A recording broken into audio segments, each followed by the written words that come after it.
दिल्ली के doctor Ambedkar international centre में अल्पसंख्यक प्रबुद्ध जन सम्मेलन का आयोजन किया गया, जिसमें वक्फ बोर्ड अधिनियम संशोधन कानून को लेकर विस्तृत जानकारी दी गई। इस सम्मेलन में केंद्रीय मंत्री भूपेंद्र यादव और दिल्ली बीजेपी अध्यक्ष वीरेंद्र सचदेवा ने सम्मेलन को संबोधित किया।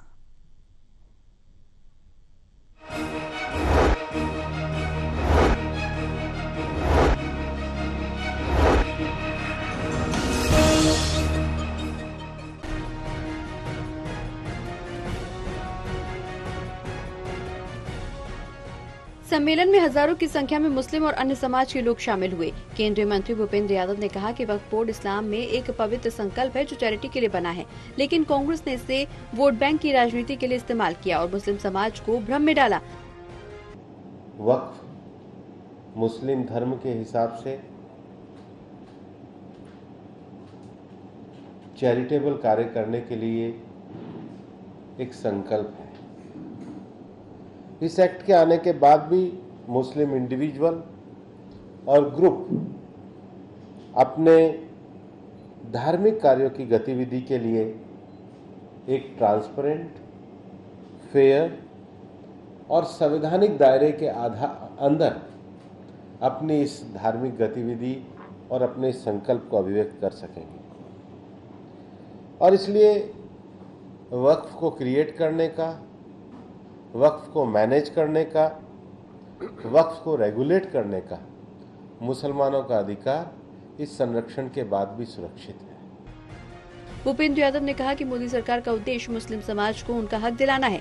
उन्होंने बताया कि पिछले 10 सालों में 3 तलाक, धारा 370 जैसे कानूनों के जरिए मोदी सरकार ने समाज को सशक्त करने का काम किया है।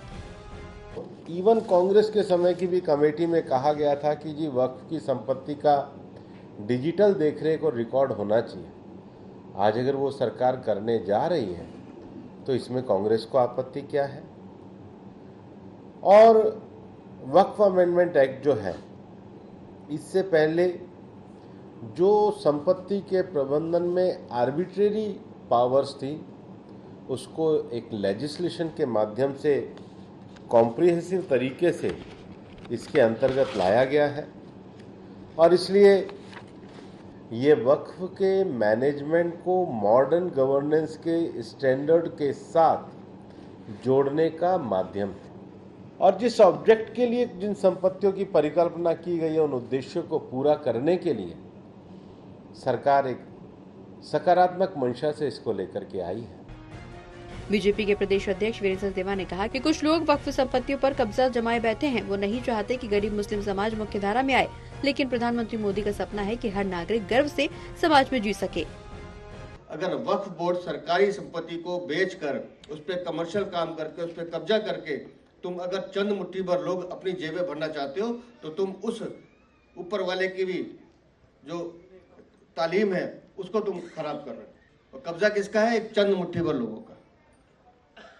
और जैसे ही वो मुट्ठी खुलती है तो ये जो मेरी बहनें बैठी हैं, या वो तबका पूरे हिंदुस्तान में जिनके बच्चों को रोजगार, लेकिन जब जब चीजें सुधारी जाएंगी, जब जब चीजें आगे बढ़ाई जाएंगी, जब जब गरीब कमजोर तबके को आगे बढ़ाने का काम नरेंद्र मोदी करेंगे, तब तक ऐसे ऐसे लोग खड़े होंगे जो नहीं चाहेंगे कि आप लोग उस मुख्य धारा में आ जाए जिसमें नरेंद्र मोदी पिछले 10 सालों में 25 करोड़ लोगों को गरीब रेखा से ऊपर लेकर आए। कार्यक्रम में पूर्व राष्ट्रपति एपीजे अब्दुल कलाम के परिजन, मौलाना आजाद की पोती और कई अन्य गणमान्य लोग मौजूद थे। सभी ने मिलकर वक्फ बोर्ड अधिनियम संशोधन कानून का समर्थन किया और मुस्लिम समाज को इससे लाभ मिलने की बात भी कही। सहयोगी हरीश के साथ दिल्ली से विशाल सिंह की रिपोर्ट।